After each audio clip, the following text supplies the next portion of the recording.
अरे छुटकी, तुम मुझे नहीं तोड़ पाओगे, जल्दी से तुम्हारी मम्मा को बुलाओ।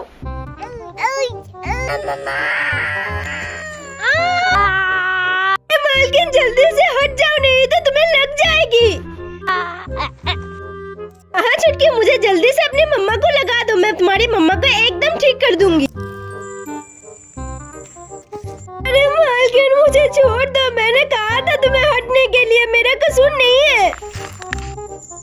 अरे वाह मालकिन, तुमने तो तरबूज का आइसक्रीम बना दिया। जाओ जाओ, मालकिन के लिए वीडियो को लाइक करके चैनल को सब्सक्राइब कर दो।